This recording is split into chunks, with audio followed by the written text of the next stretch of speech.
नीतीश कुमार माने जा रहे हैं, क्या कहना? देखिए, राजनीति में उठापटक चलते रहता है और स्वाभाविक है कि नीतीश बाबू मुख्यमंत्री हैं बिहार के और महागठबंधन के मुख्यमंत्री हैं, जहाँ की आपस में ही खींचतान चल रहा है। तो स्वाभाविक है कि एक ऐसा माहौल बन गया है कि सरकार के रहते हुए भी लोगों को लगता है कि सरकार है कि नहीं। कल सर कहा जा रहा है कि जब नीतीश कुमार कमजोर होते हैं तो यात्रा पर निकलते हैं, कितना सत्य?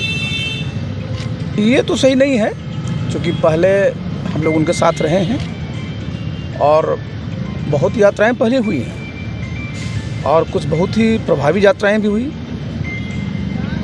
अब स्वाभाविक है कि देखिए, अभी तो जो बिहार में समस्याएं हैं उसका निदान यात्रा से नहीं निकलेगा। उसके लिए बैठ कर करके, सोच कर करके, नीति बना कर करके, उसके लिए संसाधन इकट्ठा कर करके, सब लोगों को साथ लेकर करके चलना पड़ेगा, तब जाकर के समस्या का समाधान होगा।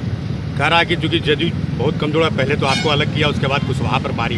देखिए, हमको कोई अलग नहीं किया जी, मैंने पहले भी कहा है कि मुझे कौन अलग करेगा। लेकिन स्वाभाविक है कि जब एनडीए में थे और एनडीए ने जनादेश दिया था तो मैं एनडीए में मंत्री भी था, और जब इन लोगों ने अपना पाला बदला, महागठबंधन में चले गए, तो मुझे लगा कि जो बिहार की जनता ने जनादेश दिया था उसका अपमान हुआ है, उसके साथ विश्वासघात किया गया है, तो मैंने अपना रास्ता अलग कर लिया।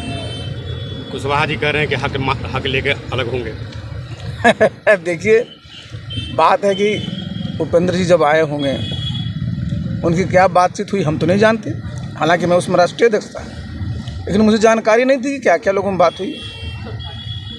लेकिन एक बात तो ज़रूर समझना चाहिए कि राजनीति में जो भी किसी के साथ बात हो, बात स्पष्ट होनी चाहिए, भीतर कुछ बाहर कुछ नहीं होना चाहिए, और इसीलिए परेशानी होती है।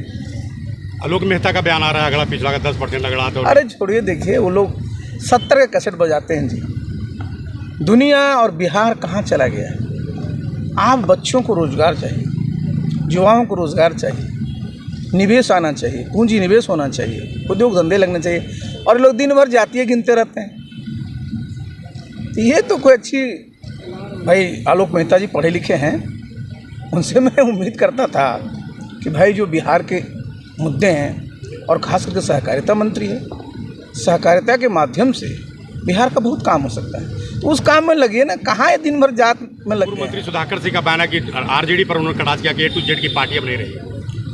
देखिए, एक बात मैं बता दूं, ये जो A to Z का जो कॉन्सेप्ट है ना, वो जब मैं जनता दल यू में प्रशिक्षण करा रहा था, और ये प्रशिक्षण 26 दिनों तक चला था अन्य मार्ग में, और उसी समय जब मैं मीटिंग में था तो मेरे कार्यकर्ता नवसंख्यक की बैठक थी, तो उन्होंने कहा कि सर, आरजेडी तो MY की पार्टी है, हम लोगों का क्या समीकरण है? तब मैंने कहा था कि हमारा A to Z है, जिसमें M और Y सम्मिलित है। अब बाद में लोगों ने इसको बोरो कर लिया। देखिए, बोरो करने से नहीं होता है, ये आपकी सोच से होता है। आप क्या सोचते हैं, क्या आपकी विचारधारा है, तो कहिएगा A to Z और करिएगा सिर्फ 2 या 3 अक्षर पर, तो ठीक नहीं। आपका अगला कदम क्या होगा सर? अगला कदम बहुत स्पष्ट है, मैं बिहार में सब जगह जा रहा हूँ, अपने साथियों से विचार विमर्श कर रहा हूँ, संवाद कर रहा हूँ, हमारी रैलियाँ भी हो रही हैं, और कदम तो स्पष्ट है ना जी, मैं महागठबंधन में तो जाने वाला नहीं हूँ।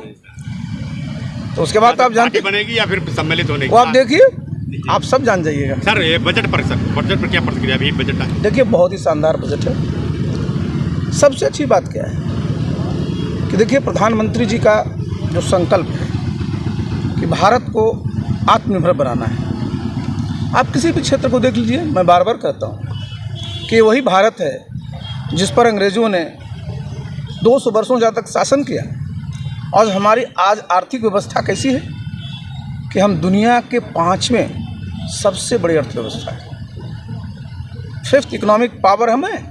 ये तो अच्छी बात है ना, एक हम सब देश वालों के लिए गौरव की बात है। और प्रधानमंत्री ने जो बजट हमारे सम्मानित वित्त मंत्री के माध्यम से प्रस्तुत करा है, इसमें सबको लाभ है। अब देखिए, जो करदाता हैं, तो बिहार में भी तो देखिए, जो भी फायदे मिलेंगे वो सबको मिलेंगे। अब 7 लाख तक छूट मिलेगा इनकम टैक्स में, तो क्या बिहार वाले एग्जेम्प्ट है? उसमें सबको मिलेगा। तो उनकी सोच क्या है? उनकी सोच है कि बस पूरे समाज को साथ लेकर के चलिए और अपना देश जैसे आज हम आप जान रहे हैं कि G20 का प्रेसिडेंट है भारत, तो हमारी एक पहचान आज अंतर्राष्ट्रीय स्तर पर बनी है ना। और उस पहचान की ताकत क्या है? जो भारतवर्ष के हमारे 130 करोड़ जो जनता है, वही ताकत है। अर्थव्यवस्था भी मजबूत होगा सर। बहुत। देखिए, कोरोना के बावजूद भी दुनिया की जितनी अर्थव्यवस्था है उसमें भारत आगे। बहुत बहुत धन्यवाद।